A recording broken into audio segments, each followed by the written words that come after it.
Good morning dear students, मैं सुरेंद्र मौर्य आपको इस लेक्चर में मैं पिछले वीडियोस में मैं आपको सारे टेंसेस के बारे में पढ़ाया। अब मैं यहां से आपको मॉडल्स के बारे में, मॉडल ऑक्सिलरी वर्ब जितने भी होते हैं, can, could have, may, might have, should have, must have, ये सारी चीजें मैं अब आपको पढ़ाने वाला हूं। तो आज हम लोग मॉडल ऑक्सिलरी वर्ब पढ़ने जा रहे हैं, जिसमें पहला यूज कैन का, जिसकी हिंदी निकलती है सकता है, सकती है, सकते हैं, इस तरह से आए तो कैन का यूज करना है। और कैन को हम कहां कहां यूज करते हैं? कैन का यूज किसी को परमिशन देना हो या परमिशन मांगना हो, अनुमति के सेंस में, वहां पर भी यूज कर सकते हैं। और अगर किसी की आप अगर अपनी स्ट्रेंथ शो कर रहे हैं, सामर्थ्य दर्शा रहे हैं, शक्ति प्रदर्शित कर रहे हैं, तो वहां पर भी जैसे आपने कहा परमिशन में कि क्या मैं अंदर आ सकता हूं, कैन आई कम इन, या क्या मैं आपकी मदद कर सकता हूं, कैन आई हेल्प यू। यहाँ पे स्ट्रेंथ है, जैसे सामर्थ्य आपने बताया कि मैं 50 किलोग्राम का वजन उठा सकता हूं, मैं 100 किलोग्राम का वजन उठा सकता हूं, तो ये आपकी स्ट्रेंथ को शो करता है, आपके सामर्थ्य को, शक्ति को दर्शा रहा है। तो आप वहां पे लिखेंगे आई कैन लिफ्ट 50 kg या I can lift 100 kilograms of weight. तो वहां पे आप स्ट्रेंथ शो कर रहे हैं। आप कैपेसिटी की बात करते हैं जब, वहां पर भी कैन का यूज होता है, जैसे क्षमता। जैसे आपने कहा कि इस कमरे में या इस क्लासरूम में 50 विद्यार्थी बैठ सकते हैं, तो ये इस कमरे की क्या हो गई? कैपेसिटी हो गई, क्षमता हो गई।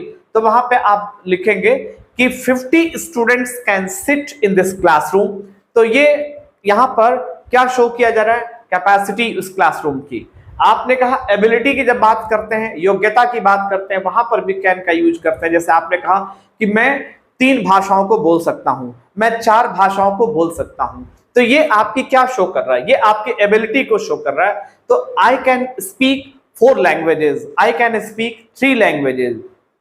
फिर आपने कहा कि मैं मैथ्स पढ़ा सकता हूं, मैं फिजिक्स पढ़ा सकता हूं, तो ये आप अपनी एबिलिटी को शो कर रहे हैं। तो I can teach physics, I can teach mathematics. फिर अगर हम अथॉरिटी की बात करें, अधिकार की बात करें, तो वहां पर भी आपको कैन का यूज होता है। और जब पॉसिबिलिटी की बात करते हैं, संभावना, तो वहां पर भी हम कैन का यूज कर सकते हैं। तो आइए हम इसको अब एग्जांपल्स के साथ, और यहाँ पे आपका कंस्ट्रक्शन है, सब्जेक्ट प्लस हेल्पिंग ऑफ की जगह आपको कैन लगाना है, क्योंकि कैन भी एक हेल्पिंग ऑफ है। इनको जितने भी can, could have, may, might, must have, should have, इनको सेकेंडरी ऑक्सिलरी वर्ब भी कहते हैं। जो प्राइमरी ऑक्सिलरी वर्ब है वो आपके, जिसमें डू, डज है, डिड है, इज, एम, आर है, जो पहले आपको टेंस में मैंने पढ़ाया था, वो प्राइमरी ऑक्सिलरी वर्ब है। और ये सेकेंडरी ऑक्सिलरी वर्ब कहे जाते हैं, जिसको मॉडल ऑक्सिलरी वर्ब भी कहते हैं या मॉडल्स भी कहते हैं। तो अब इसमें आपको पहले सब्जेक्ट लिखना है, फिर कैन लिखना है, फिर वर्ब का फर्स्ट फॉर्म, देन ऑब्जेक्ट। आइए अब हम बहुत सारे एग्जांपल्स इस पे देखेंगे। Using means on the basis of can. Let's see some examples being on the use of can. अब कैन के यूज पर जो आधारित है, उस पे हम लोग एग्जांपल्स देखते हैं।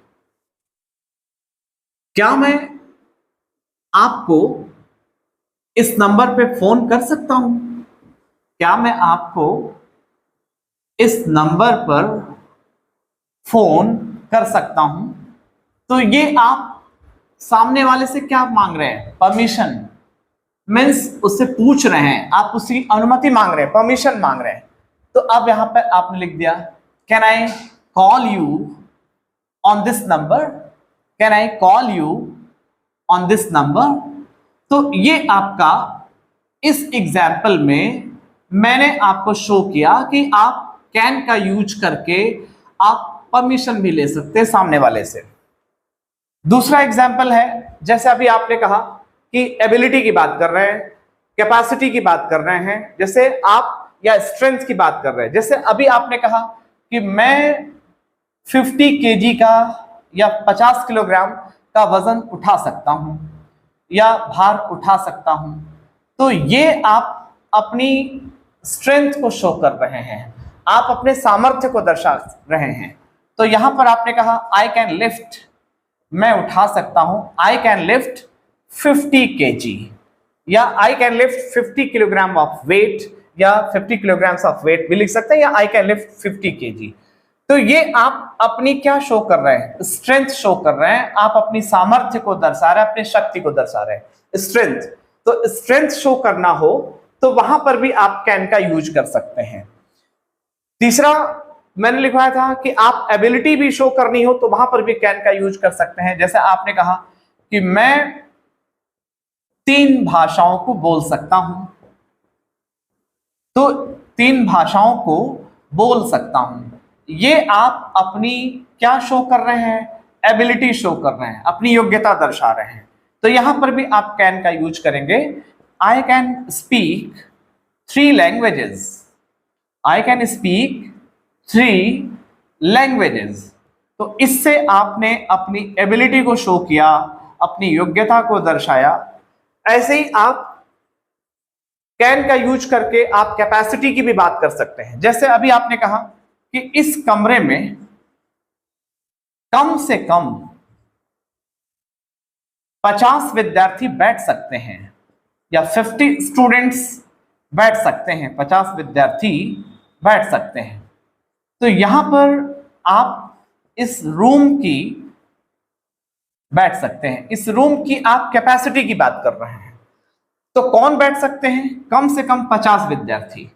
तो एटलीस्ट 50 स्टूडेंट्स या मिनिमम 50 स्टूडेंट्स भी कह सकते हैं। एटलीस्ट 50 स्टूडेंट्स कैन सिट, बैठ सकते हैं। तो आप यहां पे कैन का यूज कर रहे हैं, can sit in this room. तो ये इस रूम की क्या हो गई, इस रूम की कैपेसिटी हो गई, इस रूम की क्षमता की बात कर रहे हैं आप। तो जब कैपेसिटी की बात करते हैं तो वहां पर भी कैन का यूज करते हैं। और फिर जहां अथॉरिटी की बात करते हैं, जहां पॉसिबिलिटी की बात करते हैं, वहां पर भी आप कैन का यूज कर सकते हैं। तो आइए उस पर भी एक एग्जाम्पल में एक एग्जाम्पल देने वाला हूं आपको।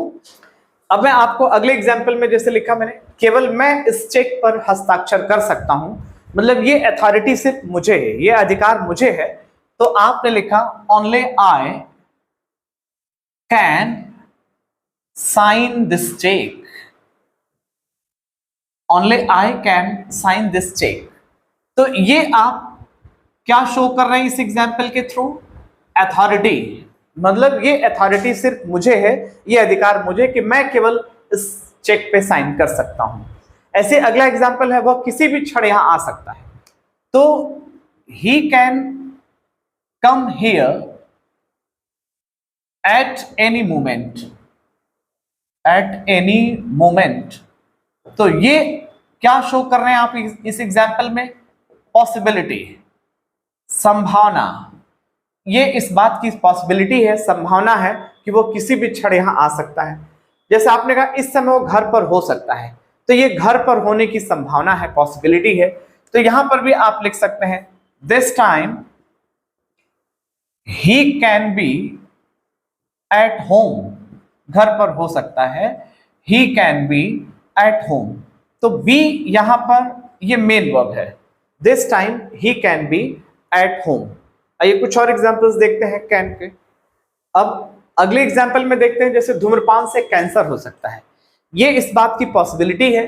तो आप यहाँ पे धूम्रपान से कैंसर हो सकता है, आपने लिखा smoking can cause cancer, smoking can cause cancer. तो यहाँ पे कॉज जो है मेन वर्ब है, मींस स्मोकिंग की वजह से कैंसर हो सकता है। इसी तरह से नेक्स्ट है, यह समाचार सत्य नहीं हो सकता है।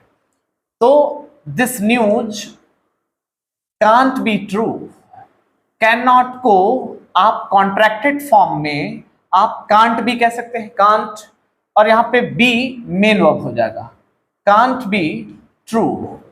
और ट्रू क्या है, ये एडजेक्टिव है। तो जब भी एडजेक्टिव दिया रहेगा तो मेन वर्ब की जगह आपको बी लगाना रहेगा, ये ध्यान रखना है। This news can't be true. Next है, तुम अपनी सांस को कितनी देर तक रोक कर रख सकते हो।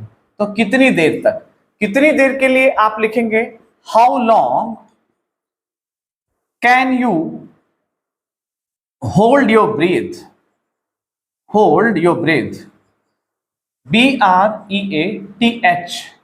अगर यहां पे ब्रेथ में लास्ट में ई लगा दिया जाए, BREATHE, तो ये वर्ब हो जाएगा। और यहां पे हमको नाउन की जरूरत है, तो ई नहीं लगाएंगे, सिर्फ ब्रेथ लिखेंगे, तो ब्रेथ यहां पे नाउन है। तो how long can you hold your breath. तो ये सब सारे एग्जाम्पल्स कैन के हैं। अब एक आध और एग्जाम्पल देखेंगे, एक दो, इसके बाद फिर हम आपको कुड और कुड हैव के बारे में पढ़ाएंगे। अब ये अगले एग्जाम्पल में हम देखेंगे, जैसे आया तुम कौन सा वाद्य यंत्र बजा सकते हो, तो कौन सा के लिए विच musical instrument, which musical instrument can you play, can you play. किसी भी म्यूजिकल इंस्ट्रूमेंट को बजाने के लिए हमें प्ले लिखना रहता है, प्ले का यूज करना रहता है। ऐसे ही आया तुम मेरे लिए और क्या कर सकते हो, तो पहले हम और क्या, जो क्वेश्चन वर्ड है उसको आगे ले आएंगे। व्हाट एल्स, व्हाट के बाद क्या जोड़ेंगे, एल्स, किसके लिए, और के लिए। What else can you do for me, what else can you do for me. तो इस तरह से डियर स्टूडेंट्स ये रहा आपका कैन का एग्जाम्पल। अब मैं आपको फिर कुड और कुड हैव के बारे में पढ़ाऊंगा नेक्स्ट लेक्चर में। तो आज के लिए इतना ही, that's all today, and be happy, stay safe and stay healthy. इन्हीं गुड विशेस के साथ मैं अपने लेक्चर को कंक्लूड करता हूं। Thanks for watching this video.